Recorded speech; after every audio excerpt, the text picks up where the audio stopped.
தமிழக அரசியலில் மீண்டும் அண்ணாமலை பெயர் பரபரப்பாக பேசப்பட்டு வருகிறது. காரணம், தமிழக அரசின் நிதிநிலை குறித்த வெள்ளை அறிக்கை வெளியாகி பல நாட்கள் கடந்தும் அதில் உள்ள விவரங்களை வைத்து ஆட்சியை துளைக்கும் வகையில் எந்த எதிர்க்கட்சியும் தீவிரமான கேள்விகளை எழுப்பவில்லை என்ற குற்றச்சாட்டு தற்போது அரசியல் வட்டாரங்களில் எழுந்துள்ளது. மூத்த பத்திரிகையாளர் பானு கோம்ஸ் வெளியிட்டுள்ள கருத்தில், ஆக்ரோஷமான பேட்டிகளும் கோபமான அரசியல் விமர்சனங்களும் மட்டும் போதாது, மக்களுக்கு புரியும் வகையில் ஆவணங்களை ஆய்வு செய்து உண்மையாக வெளிக்கொண்டு வரக்கூடிய அரசியல்தான் தேவை என்று தெரிவித்துள்ளார். குறிப்பாக தமிழக நிதிநிலை வெள்ளை அறிக்கையில் இடம்பெற்றுள்ள தகவல்களை அடிப்படையாக கொண்டு அரசு மீது தொடர்ச்சியான கேள்விகளை எழுப்பும் நடவடிக்கைகள் எதுவும் இதுவரை காணப்படவில்லை என்றும் அவர் சுட்டிக்காட்டியுள்ளார். இந்த சூழலில் அண்ணாமலை தற்போது பாஜக மாநில தலைவராக இருந்திருந்தால் நிலைமை வேறாக இருந்திருக்கும் என அவர் கூறியுள்ளார். வெள்ளை அறிக்கையில் உள்ள ஒவ்வொரு தகவலையும் ஆய்வு செய்து செய்தியாளர் சந்திப்புகள், தொடர் விளக்கங்கள் மற்றும் பொது விவாதங்கள் மூலம் தமிழக அரசியலை பரபரப்பாக்கியிருக்கிறார் என்றும் அவர் குறிப்பிட்டுள்ளார்.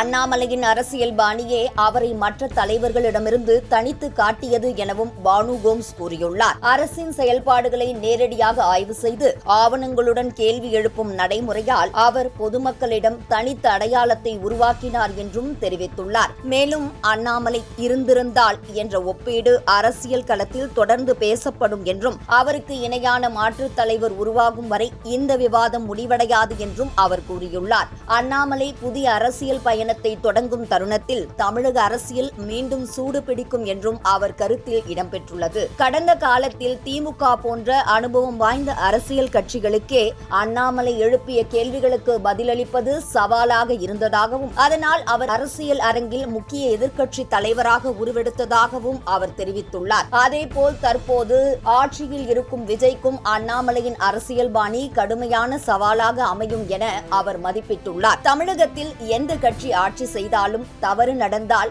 அதை நேரடியாக சுட்டிக்காட்டி கேள்வி கேட்கும் திறன் தற்போதைய சூழலில் அண்ணாமலைக்கு மட்டுமே உள்ளது என கூறியுள்ள பானு கோம்ஸ், அவரது வெளியேற்றம் தமிழக பாஜகவுக்கு மட்டுமல்ல, அரசை கண்காணிக்கும் அரசியல் அமைப்புக்கும் ஒரு இழப்பாக அமைந்துள்ளதாக தெரிவித்துள்ளார். இதனால் அண்ணாமலையின் அடுத்த அரசியல் நகர்வு என்ன, அவர் எப்போது மீண்டும் களத்தில் இறங்கப் போகிறார் என்ற கேள்விகள் தமிழக அரசியல் வட்டாரங்களில் மீண்டும் தீவிரமாக பேசப்பட்டு வருகின்றன.